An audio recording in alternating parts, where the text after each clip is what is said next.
Namaste. ॐ श्री गणेशाय नमः।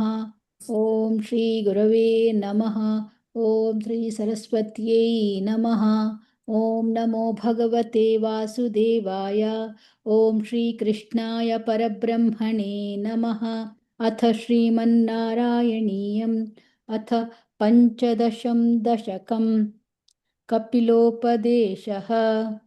मति मतिरिह गुणसक्ता बन्धकृत्तेष्वसक्ता त्वमृतकृदुपरुन्धे भक्तियोगस्तु सक्तिं महदनुगमलभ्या भक्तिरेवात्र साध्या कपिलतनुतित्वं देवहूत्यैन्यगादीः प्रकृतिमहदहङ्काराश्च मात्राश्च भूतान्यपि हृदपि दशाक्षी पुरुषः पञ्चविंशः इति विदितविभागो मुच्यते सौ प्रकृत्या कपिलतनुतित्वं देवहूत्यैन्यगादीः प्रकृतिगतगुणौघे नाज्यते पुरुषोऽयं यदि तु सजति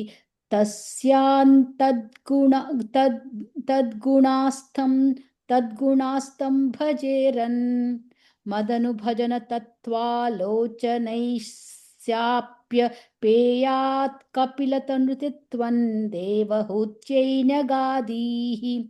विमलमतिरुपातैरासनाद्यैर्मदङ्गं गरुडसमधिरूढन् दिव्यभूषायुधाङ्कम् रुचितुलिततमालं शीलयेतानुवेलं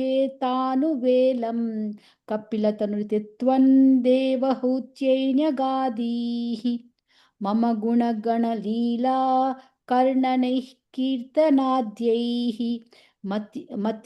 मतिसुरसरिदोघप्रख्य चित्तानुवृत्तिः भवति परमभक्तिः सा हि मृत्योर्विजेत्री कपिलतनुतित्वं देवहूत्यैन्यगादीः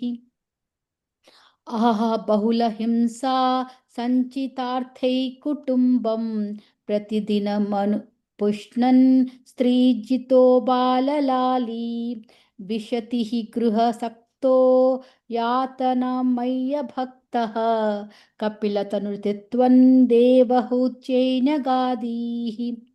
युवति जठरखिन्नो जातबोधोऽप्यकाण्डे प्रसवगलितबोधः पीडयोल्लङ्घ्य बाल्यं पुनरपि बत मुह्यत्येव तारुण्यकाले कपिलतनुतित्वं देवहूत्यैन्यगादीः पितृसुरगणयाजी धार्मिको यो गृहस्थः स च निपतति काले दक्षिणाधोपगामी मयि निहितमकामं कर्म तु दक्पथार्थं कपिलतनुतित्वं देवहूत्यैन्यगादीः इति सुविदितवेद्यान् देवहे देवहूतिं कृतनुति मनुगृह्य त्वं गतो योगसङ्घैः विमलमतिरसार्थौ विमलमतिरथासौ भक्तियोगेन मुक्ता तवमपि जनहितार्थौ वर्तसे प्रागुदीच्याम् परम किमु बहुक्त्या त्वत्पदाम्भोजभक्तिं सकलभयविनेत्रीं सर्वकामोपनेत्रीं वदसि खलु दृढं त्वं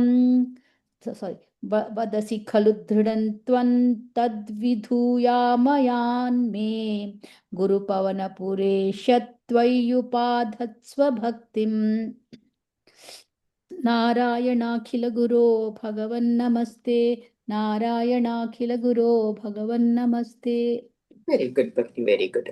Just for small clarification, can you repeat the third whole one? Because two padas, I just want to make sure I heard it properly. Say the third completely. Third completely.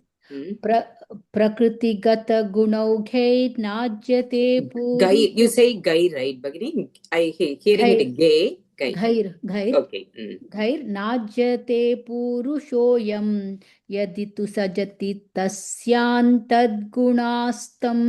भजेरन् मदनुभजन तत्त्वालोचनैः स्याप्यपेयात् कपिलतनुर्तित्वं देवहूत्यै न्यगादीः. Very good. I think the first time maybe flow I heard it little different. Fifth sloka, second pada. मयि सुरसरिदोघप्रख्यचित्तानुवृत्तिः. Very good. Sura Sarita, something you did it little different last time. And ninth sloka, second pada.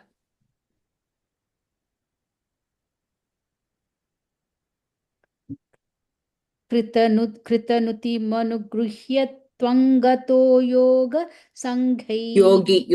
योगी संगीत. Yoga. I heard it yoga. I just wanted to make sure. Yogi. Okay. Dhanyawad, Bhagini. Namaste, Saraswati Bhagini. Go ahead. नमस्ते भगिनी। अथ पञ्चदशं दशकं कपिलोपदेशः मदिरिह गुणसक्ता बन्धकृत्वेष्वसक्ता त्वमृतकृदुपरुन्धे भक्तियोगस्तु सक्तिं महदनुगमलभ्या भक्तिरेवात्र साध्या कपिलतनुरिति त्वं देवहूत्यै न्यगादीः प्रकृतिमहदहङ्काराश्च मात्राश्च भूतान् यपि हृदपि दसाक्षी पुरुषः पञ्चविंशः इति विदितविभागो मुच्यते सौ प्रकृत्या कपिलतनुरिति त्वं देवहूत्यै न्यगादीः प्रकृतिगतगुणौघैर्नाज्यते पूरुषोऽयं यदि तु सजति तस्यान् तद्गुणास्तं भजेरन् मदनुभजन तत्त्वा लोचनैः साप्यपेयात् कपिलतनुरिति त्वं देवहूत्यै न्यगादीः विमलमतिरुपात्तैरासनाद्य मदङ्गं गरुडसमधिरूढं दिव्यभूषायुधाङ्कं रुचितुलिततमालं शीलये तानुवेलं कपिलतनुरिति त्वं देवहूत्यै न्यगादीः मम गुणगणलीला कर्णनैः कीर्तनाद्यैः मयि सुरसरिदोगप्रख्यचित्तानुवृत्तिः भवति परमभक्तिः सा हि नृत्योर्विजेत्री कपिलतनुरिति त्वं देवहूत्यै न्यगादीः अहह बहुलहिंसा सञ्चितार्थैः कुटुम्बं प्रतिदिनमनुपुष्णन् स्त्रीजितो बाललाली विशति हि गृहसक्तो यातनां मय्यभक्तः कपिलतनुरिति त्वं देवहूत्यै न्यगादीः युवति जठरखिन्नो जातबोधोऽप्यकाण्डे प्रसवगलितबोधः पीडयोल्लङ्घ्य बाल्यं पुनरपि बत मुह्यत्येव तारुण्यकाले कपिलतनुरिति त्वं देवहूत्यै न्यगादीः पितृसुरगणयाजी धार्मिको यो गृहस्थः स च निपतति काले दक्षिणाद्वोपगामी मयि निहितमकामं कर्म तु तत्पदार्थं कपिलतनुरिति त्वं देवहूत्यै न्यगादीः इति सुविदितवेद्यां देवहे देवहूतिं कृतनुतिमनुगृह्य त्वङ्गतो योगिसङ्घैः विमलमतिरथासौ भक्तियोगेन मुक्ता त्वमपि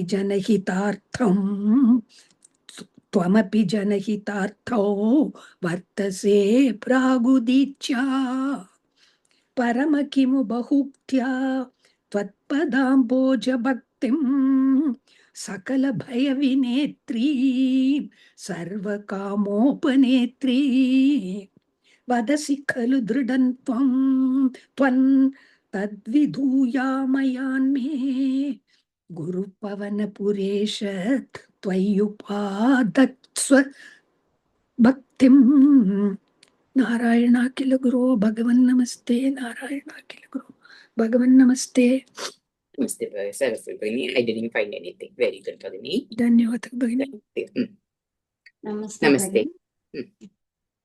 अथ पञ्चदशं दशकं कपिलोपदेशः मतिरिह गुणसक्ता बन्धकृत्तेष्वसक्ता त्वमृतकृदुपरुन्धे भक्तियोगस्तु शक्तिं महदनुगमलभ्य भक्तिरेवात्र साध्या कपिलतनुरिति त्वं देवहूत्यै न्यगादीः प्रकृतिमहदहङ्काराश्च मात्राश्च भूतान्यपि हृदयपि दशाक्षी पूरुषः पञ्चविंशः इति विदितविभागो मुच्यते सौ प्रकृत्या कपिलतनुरिति त्वं देवहूत्यै न्यगादीः प्रकृतिगतगुणौघैर्नाज्यते पूरुषोऽयं यदि तु सजति तस्यान् तद्गुणास्तं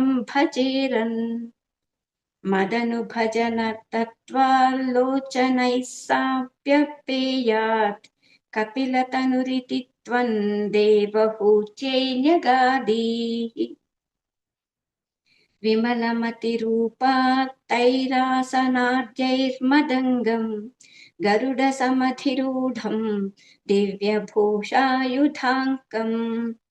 रुचितुलिततमालं शीलयेतानुवेलं कपिलतनुरिति त्वं देवहूत्यै न्यगादीः मम गुणगणलीला कर्णनैः कीर्तनाद्यैः मयि सुरसरिदोघप्रख्यचित्तानुवृत्तिः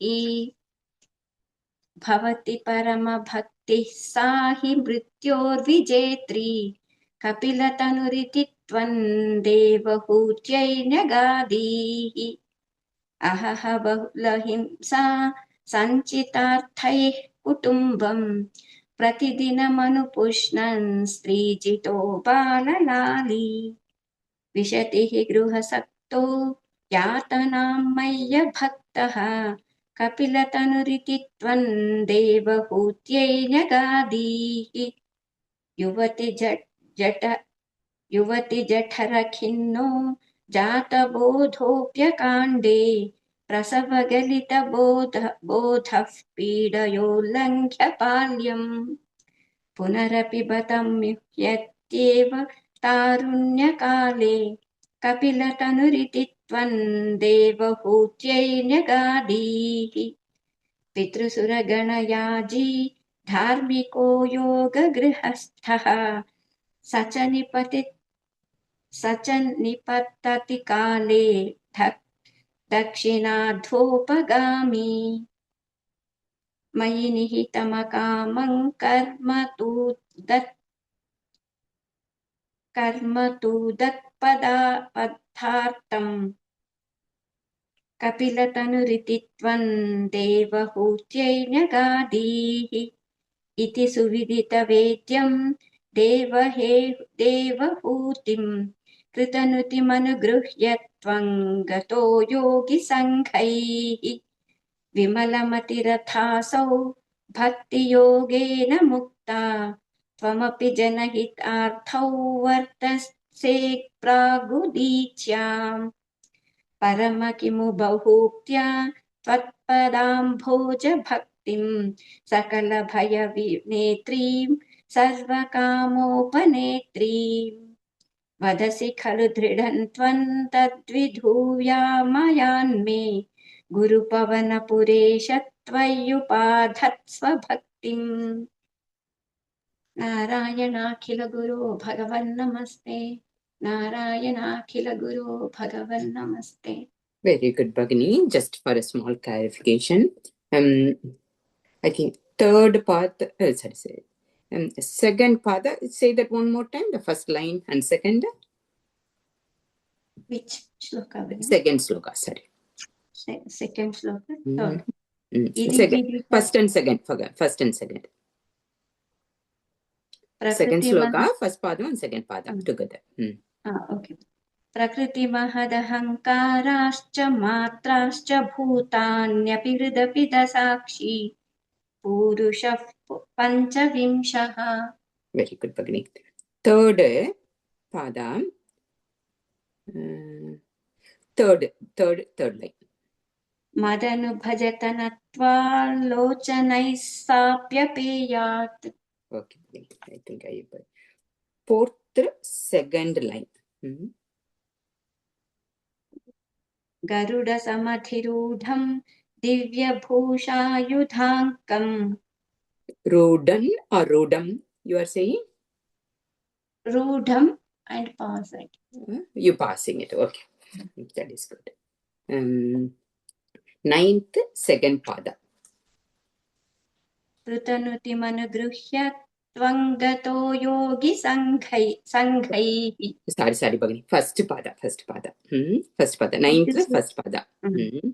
सुविदितवेद्यां देवहे देवहूतिम्. Okay, Vedya. I think Vedyam, something like that I heard the first time. Now Vedya, that is a Vedya. Dhanyavad, Bhagini. धन्यवाद.